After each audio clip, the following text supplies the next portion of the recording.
Hey, how's it going? In this video, we're gonna talk about how to become an air ambulance or an air medical pilot. You know, this is one of the biggest dreams that a lot of helicopter pilots have. This is like the reason why some people go into flying helicopters. They wanna fly an air ambulance or air medical work, and this is kind of one of the things that I wanted to do.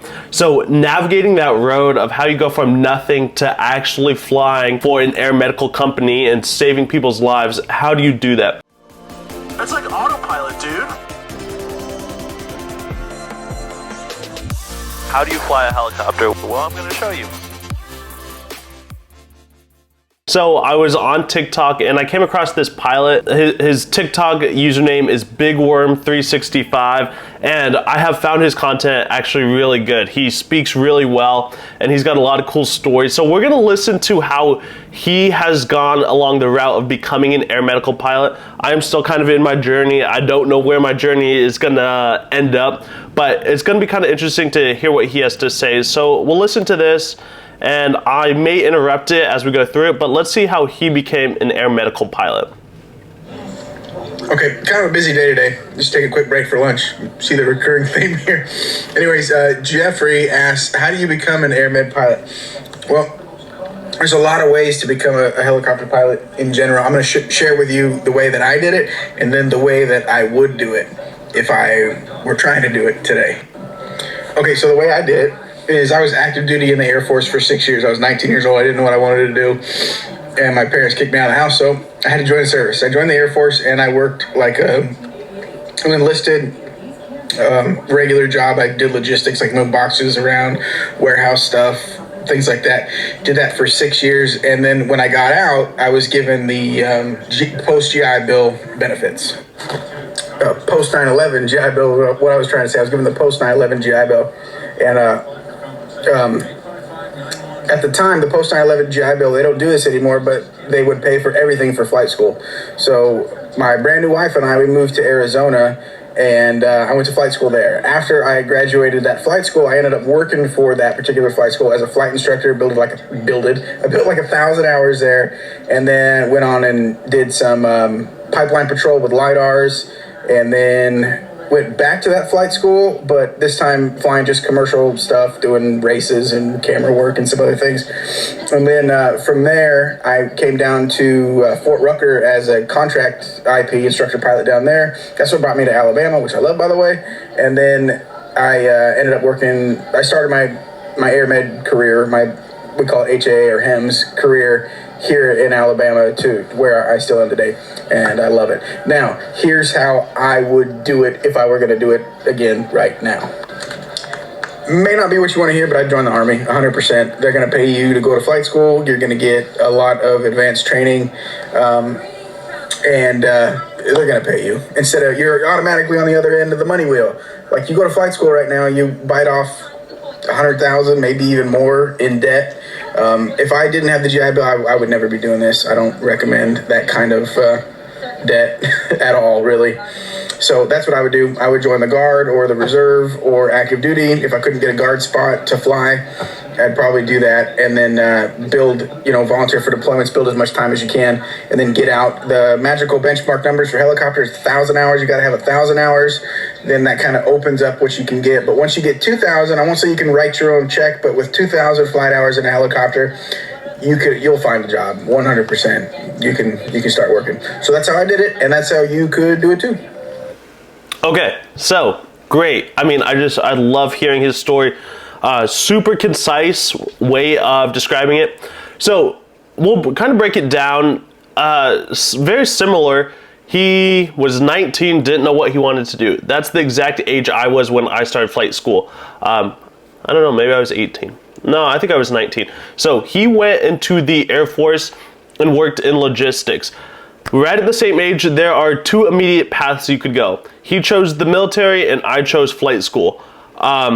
Civilian flight school, and he chose the military route.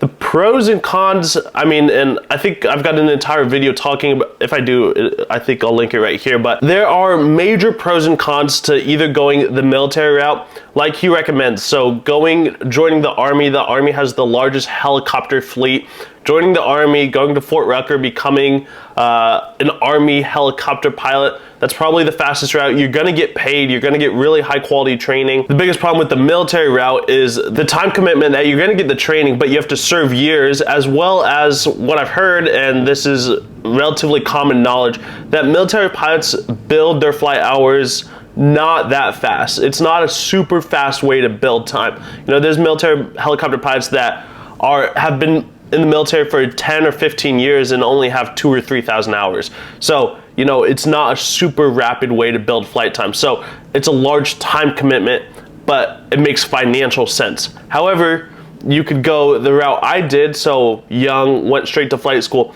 took out $100,000 in debt, but I was done with flight school by the time I was 20. I was an instructor by the time I was 20, and now I'm 22 and I've got like 12 or 1,300 hours. So much rapid, faster progression into the industry, faster progression, but also expensive. So the other thing he mentioned is the hour requirement. So you have to go, if you go military or helicopter, if you want to fly helicopter EMS, you're gonna need 2,000 hours with a couple more caveats there, but at minimum 2,000 hours. I've never seen a helicopter EMS job with less than 2,000 hours of helicopter time. So my favorite helicopter website is called Just Helicopters. Great for jobs and where to look for jobs. So if you go home and then jobs, and then if you go to browse jobs, you can look up pilots.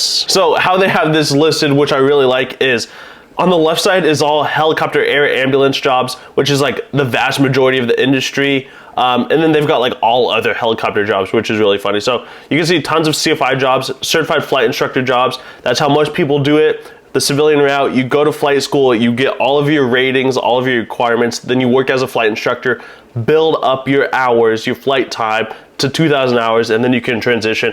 But if you look at any of these jobs, so here's flying a Bell 407, job requirements, 2,000 total flight hours, 1,500 helicopter hours, 1,000 hours of PIC, and 1,000 hours of turbine, 200 hours of night. So that's flying a Bell 407 helicopter EMS. EC-135, beautiful helicopter, really high retention bonus, high sign-on bonus. Requirements, 2,000 total flight time, 1,500 hours, 1,000 PIC, 1,000 turbine, 1,000 night, 200 instrument. So let's see if there's another helicopter 407, EC-130, similar to the 135, AS-350 and A-Star. Helicopter flying EMS, 2,000 hours, 1,500, 1,000 PIC, 1,000 turbine, 200 night. So you can see it's pretty much 2,000 hours of flight time, 1,500 hours helicopter, 1,000 PIC, and 1,000 hours of turbine time. Just side note, the hardest one in my perspective is the 1,000 hours of turbine time. I'm just not there yet, so that's kind of what's on my mind. I'm pretty close to the other requirements, but turbine time is just what I need to get next. So really interesting on how to become a helicopter EMS pilot. Another video that I just want to quickly mention that he made is this one. And this one, he's talking about becoming a flight instructor. This is really quick, but I think he's got some interesting information to share, so we'll listen to this. Reason number one, probably the most obvious, is the pay. You do not get paid. So for primary flight instruction. So she's talking about should you become a flight instructor and why it's not worth it because you do not get paid enough. And kind of true, but let's explain let's listen to what he has to say about it. Reason number one, probably the most obvious, is the pay. You do not get paid. So for primary flight instruction, like primary like school style flight instruction, she's right. It doesn't pay well. The juice probably not worth the squeeze, but it is valuable time. But I will say, keeping your CFI and your II current as you go along helps a lot down the line.